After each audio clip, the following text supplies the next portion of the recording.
I'm really pleased to be here today. Yeah, it's a good opportunity to meet you and learn more about the voluntary and community sector.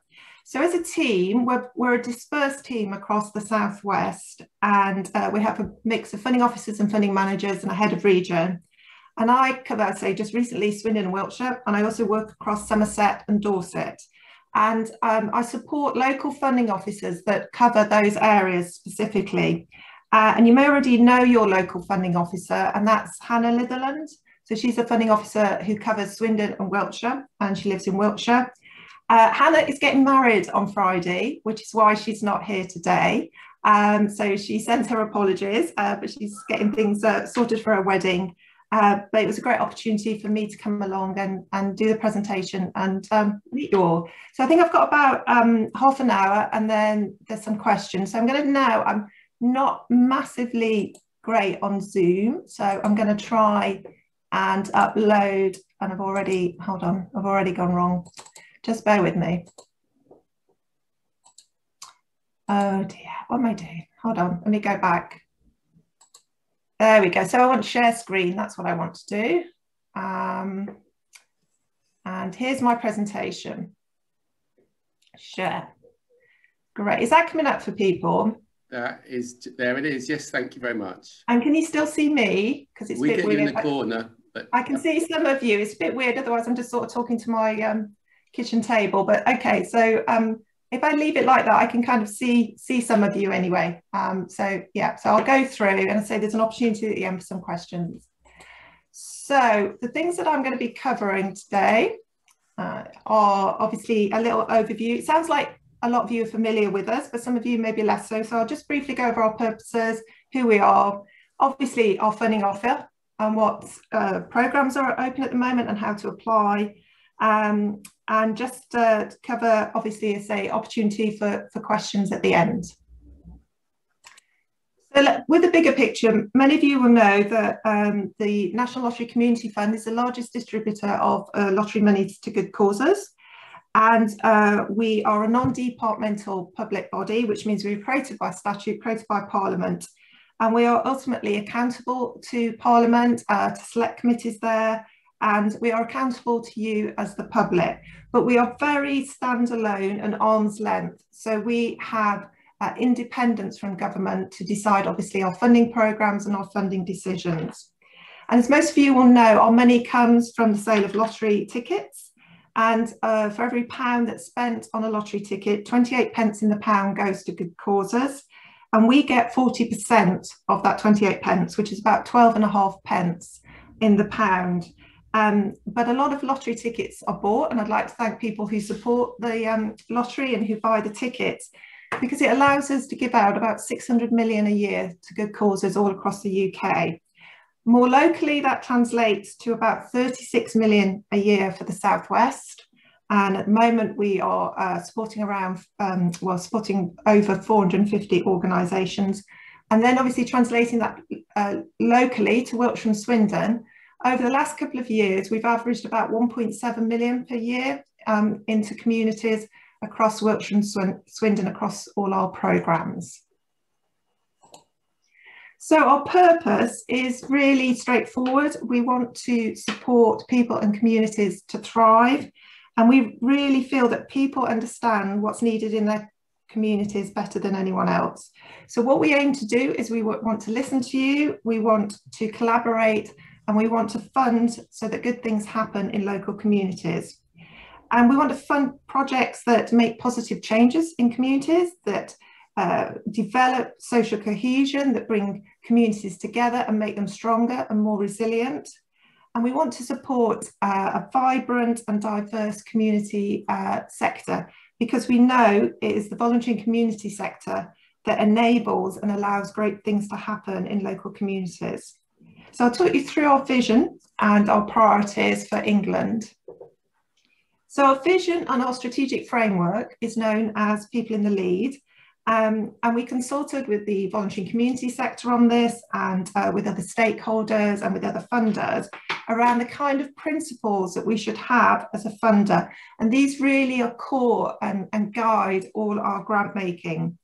And although there's quite a few principles that underpin the framework, these are the key ones. So whenever we're looking at applications, whenever we're talking to organisations about our funding, these principles are at the forefront of our mind. So we're looking for organisations and projects that demonstrate that they're people-led, that they're strengths-based, and that they're connected.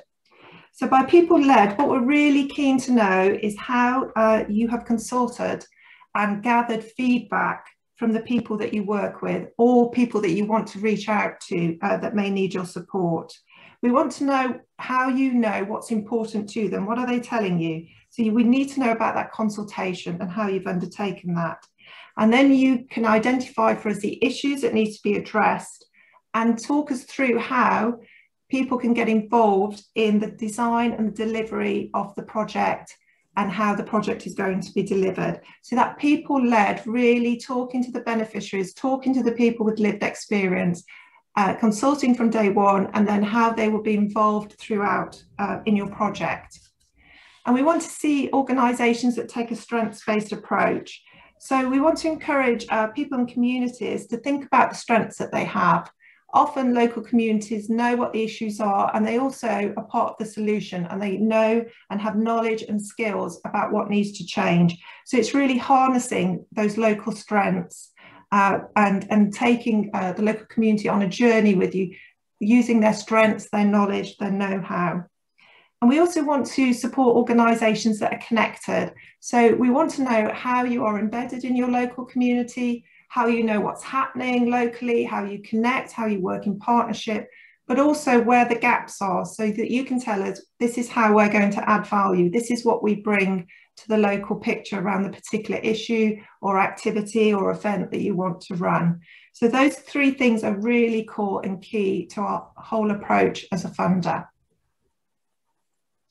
So just moving on. So also as part of this, so how do we kind of bring this to life? And I think a really important message for everyone is that the National Lottery Community Fund is open to everyone.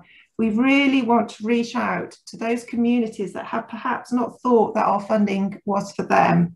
And we particularly want to reach out to those communities that have faced additional adversity and have been affected by the pandemic and who face additional barriers and obstacles in their lives. And we want communities to benefit from our funding, and we want to challenge ourselves and are trying to challenge ourselves about how open we are, how accessible we are, and to make sure that we listen and hear all the diverse voices that make up all the communities across the Southwest. So we really welcome applications from groups supporting communities that perhaps haven't had our funding in the past, who have experienced perhaps poorer outcomes, and who have been disproportionately affected by the pandemic. And we know there's a lot of research out there about those communities that have particularly been affected by the pandemic. And we want to really support all organisations that support those communities to move on and become more resilient.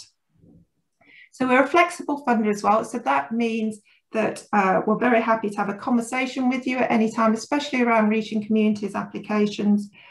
We've tried to really strip back our programme, as in the information that we need from you, and when we need that information. We're trying to build much more confidence into our grant making and less control, giving you, the opportunity and the flexibility to really deliver the project that's needed locally. We're thinking a bit more about risk as well, and how we manage risk in some of our funding as well. Again, to enable that control to be passed to you locally as groups receiving our funding. So we're really trying to be flexible in how we work and also proportionate. So when we ask information from you, we really want to do that in a way that is tailored to the size and complexity of your application.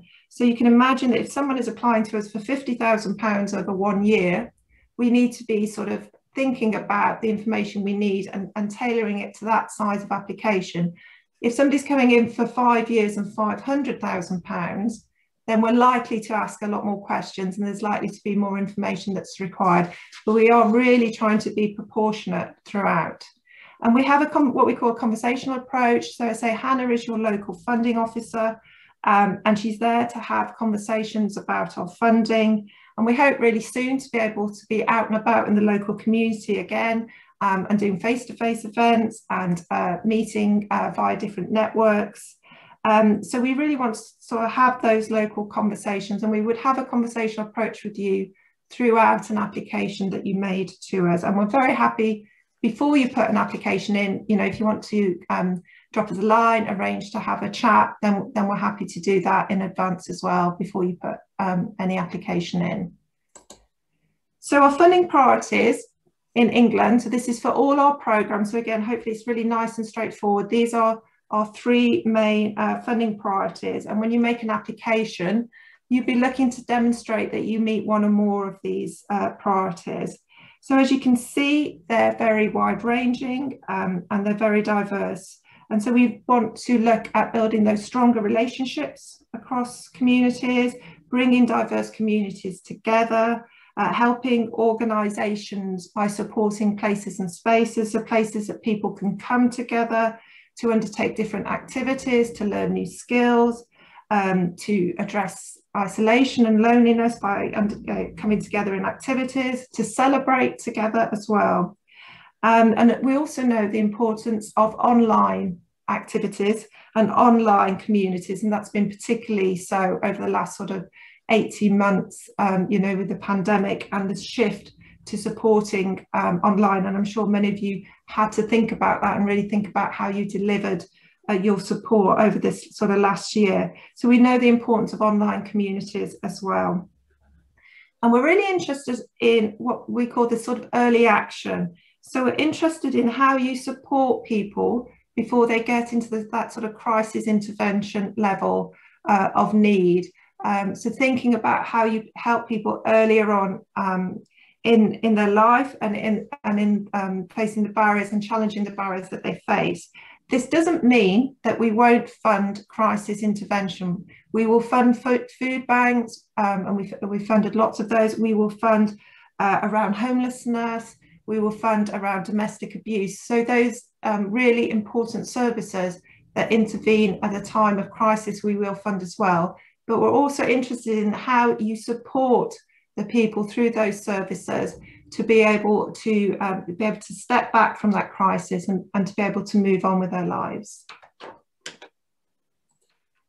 So our priorities in response to the pandemic is just to say that we know that lots of organisations are still supporting communities through COVID and through the impact of COVID, and we're here to support you through that as well. So you may still have projects that you want to make to us that are around supporting people who are still going through the crisis, and we're happy to support those projects.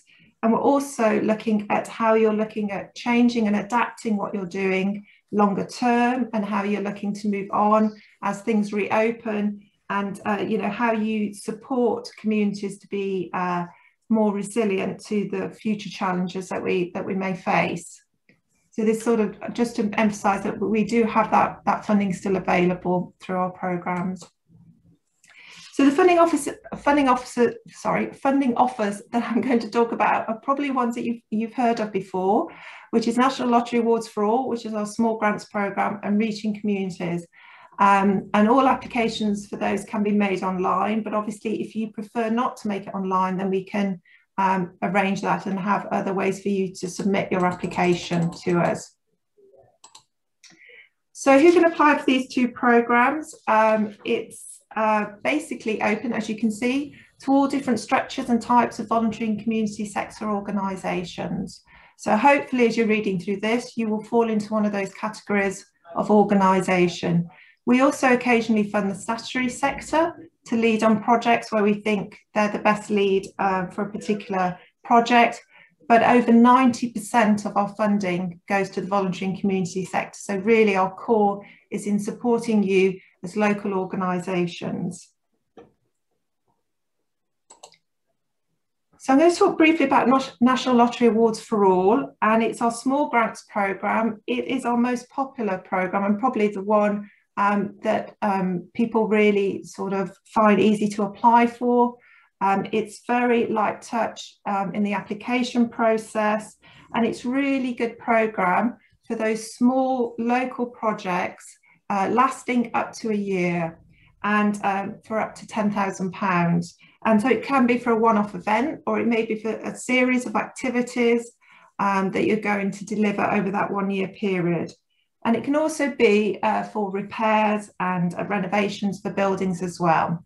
So it can be up to £10,000, or we can be match funding a slightly bigger project through Awards for All. The turnaround time is about 12 weeks, and the success rate fluctuates, but it's around 55 to 60%. So it's a good success rate through the programme as well. And it's a really good way, if you've not had our funding before or lottery funding before, it's a good introduction to get a grant through this, maybe get 1 or 2 Awards for All, and then look at moving on to a reaching communities. It gives you sort of kind of experience of working with us and you know, experiencing us as a grant maker. We don't manage Awards for All locally in the region just because of the quantity of applications that come in. It's not something we can manage locally. So they are assessed in Newcastle and Birmingham, but we're very happy to talk to you about an Awards for All application as well at any time. So these are the kind of things that we fund, and basically, hopefully, it's everything that you need to deliver your project. So any running costs, any equipment, anything that you need for staffing, obviously any training, and training could be for volunteers, it could be for trustees, it could be obviously for beneficiaries and people involved in your project. Transport, obviously a key point for the Southwest, being so rural, that, you know, we can include transport costs to help people get around. Any utilities bills that need or connected to the project, and obviously any volunteer expenses. So we cover lots of things, hopefully everything that would be needed to deliver your project. So here's a couple of examples, and all our projects that we fund obviously go on our website, and it's really good to just have a look. You can look locally for Swindon or Wiltshire, and you can see what we funded through Awards for All and through our other programmes as well. So here's just a couple of local recent examples. We know that mental health is a key issue, and especially for young people, and especially during the pandemic, and then the impact of lockdown on young people. And so this is a project that we've recently funded to give support to children and young people. And then another one there, the second example, is where we fund a bit of capital funding, just to help a local voluntary-led village shop to buy some more equipment, to make them more efficient, and to make the facility more accessible. And I should have said, actually, I don't know if I said before, we will fund small capital projects through Awards for All up to £10,000. Just with those, you just need to demonstrate that you either own the property or land that you want us to invest in, or that you have a lease for up to 5 years. So if you're looking at a longer term project, and if you're looking at something perhaps from 10,000 upwards, then it is our Reaching Communities and Partnerships programme that you'd be looking at. And with this one, I would really suggest that you have a chat with us, either at the time of submitting the application, and we'll certainly be in touch after you've submitted the application. So this is something that we assess and grant manage locally. And as you can see, the funding is up to 5 years. It's 10,000 upwards. It's an open rolling programme. And again, you can apply online. So there's an online portal that you can apply through. But if you don't want to do that, then that's fine. We will accept video applications, or if you would prefer to submit the application in a different way that is better for you, then we will work with you on that to make sure you can submit the application in a way that works for you. So we can see we'll fund obviously all the project related costs. We'll also fund organisational development. So in an application you make to us, we're really keen to support the project that you want to deliver, but we're also interested in how you are developing as an organisation. So it may be that you need some support yourself around a particular element, maybe around monitoring of outcomes, It may be around diversifying funding streams. Obviously, that's a key area for organisations. It may be something that you need to do around IT or your web site, etc. So you can include those as well as part of your application, as we're keen to support organisations, you know, to develop and strengthen, as well as delivering the project that we're funding. And as you can see, we can fund core costs. With capital costs, we can fund capital. Again, it tends to be smaller refurbishments and renovations rather than major new builds, just because we don't have the budget locally to be able to fund those sort of large new buildings. So it does tend to be those smaller renovations and sort of upgrading of buildings as needed. Region Communities is quite a competitive programme. And we do have to make some difficult decisions locally as to what we can invite forward through this programme. But that's not to put you off, but it's just to kind of give you the context around applying for the programme. So here's a couple of examples of things that we have funded. So we have Well City here, and they're funding, this was a partnership application. And it's looking at, sorry, I've lost my notes, now just bear with me. Sorry, let me just have a look. So yeah, so this one was recently funded, and it's around social prescribing and supporting people around health and well-being. Again, addressing mental health needs across the city and wider. And the Swindon Carers Centre, again, is another Region Communities one. It's over 3 years, and it's interesting in that it's using young carer champions. So it's using the young people and enabling the young people themselves to deliver the project and support one another. I say again, all our you can have a look at all our Region Communities and awards that we've made, and they're on our website. 5 minutes, please.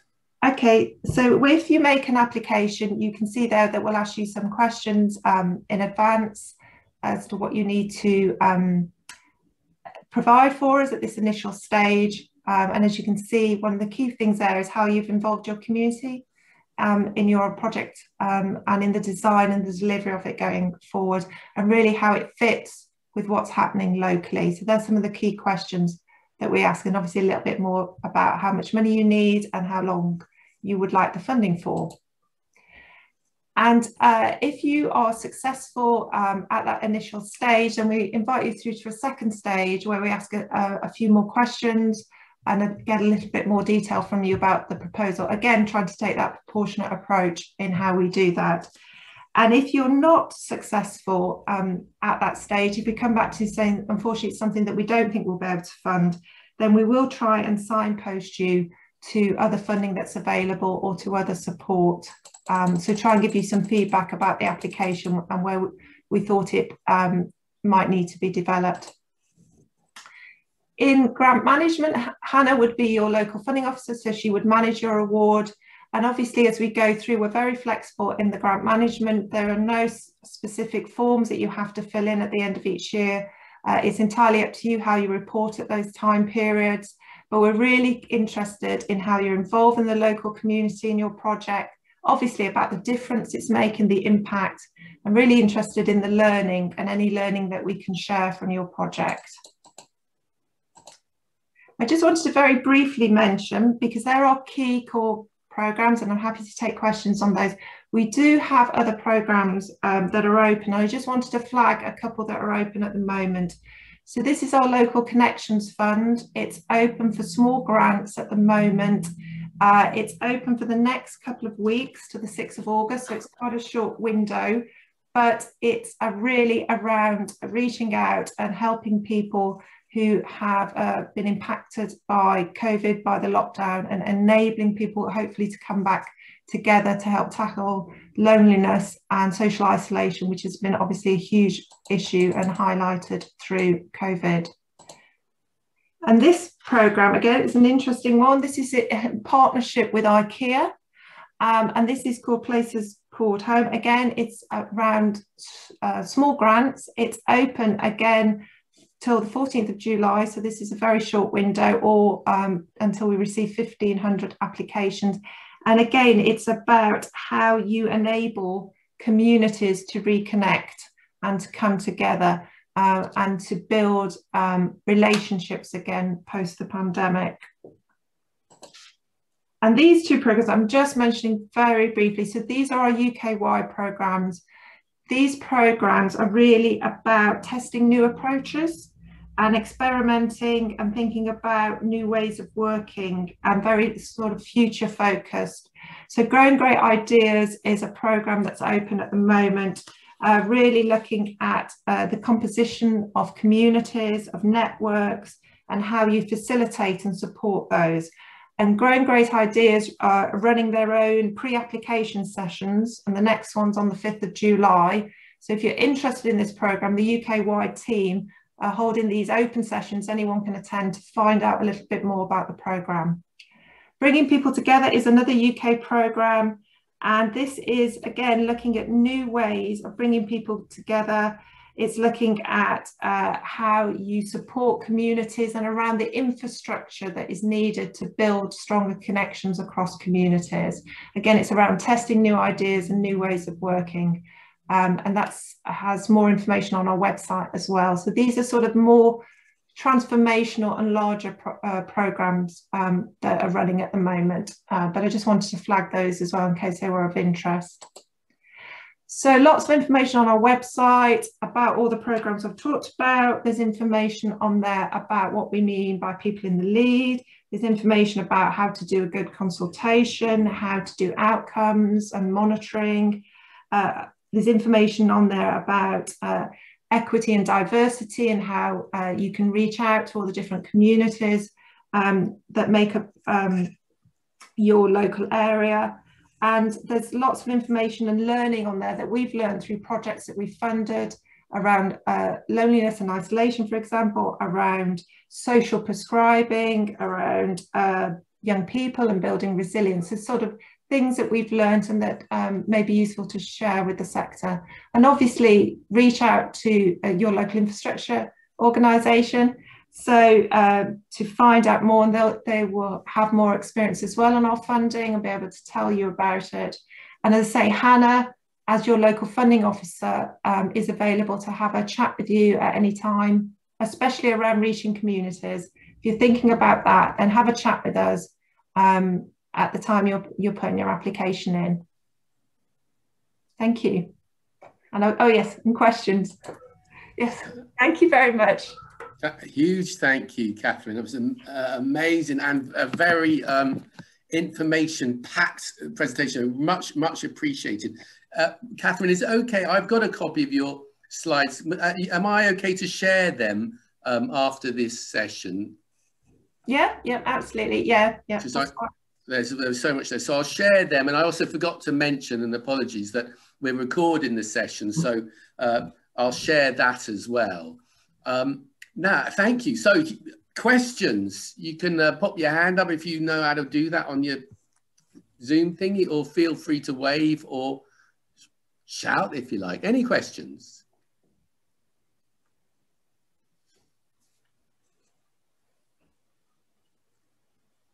Catherine, it's Heidi. Can you tell me what the maximum length of Reaching Communities funding is, please? The maximum length? So it's up to 5 years.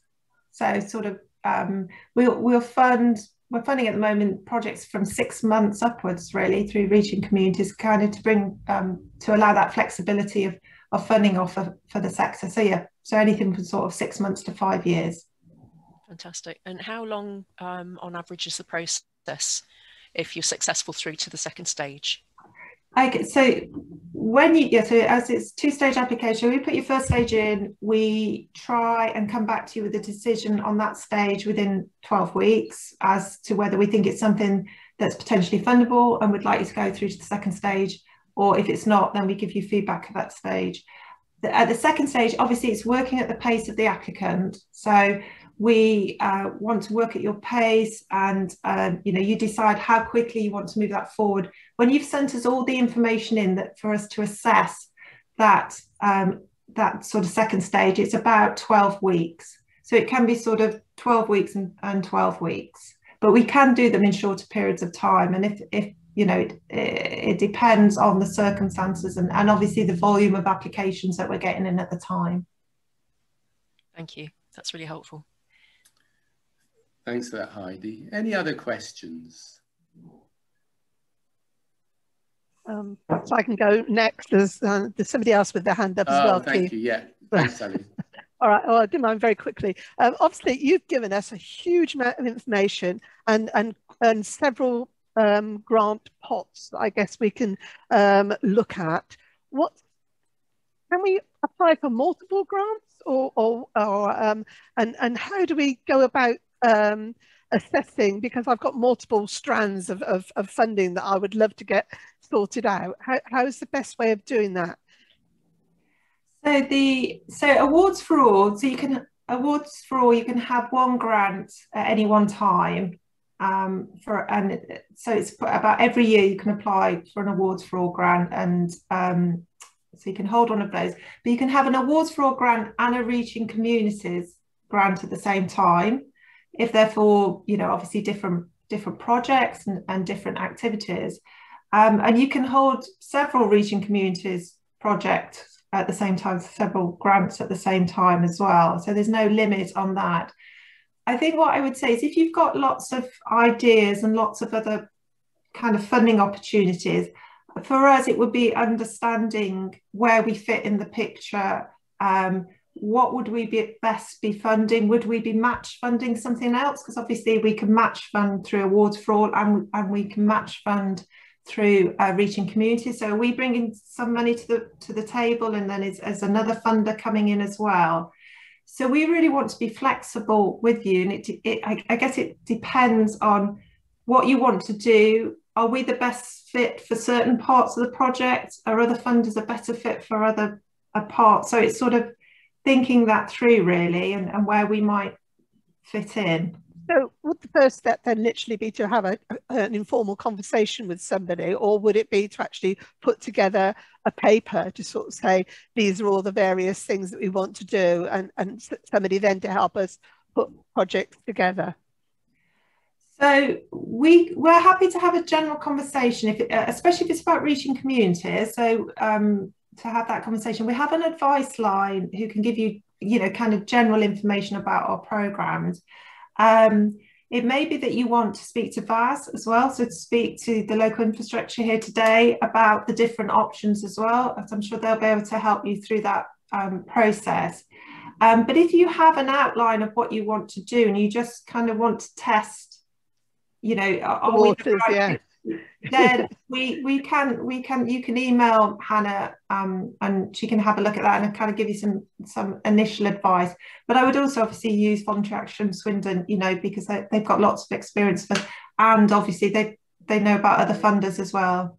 Brilliant. Thank you very much. Thanks for that, Catherine. I was going to come back that, I mean, Carol's going to say hi at the end of the session with her funding bulletin, but thank you, Catherine, for, you know, not everyone knows the term that we often, you know, we refer to as the infrastructure organisation. So, yeah, obviously Carol Willis, who's, as I say, going to talk a little bit at the end of the call.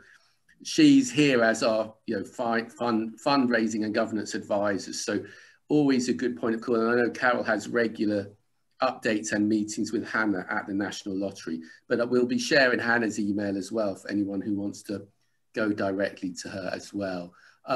Keith. Yeah, you said about communities a lot. Can you define what you mean? Because a lot of the times you said local communities. So is it all geographical based, or are there other ideas of communities that you might consider? Yeah, sorry, no, I should have said that. Yeah, that was remiss of me. Yeah, so it could be a local community as in geographic. So it could be your local neighbourhood, or it could be Swindon, or it could be Swindon and Wiltshire. But it can then also be a community of interest. So a group of people that come together with a collective experience, background, etc. So yeah, so it's both. I'm sorry, yeah, I should have said that earlier on. Okay. Okay. Is there a final question? Well, I want to say again then, Catherine, thanks so much for your time for joining us.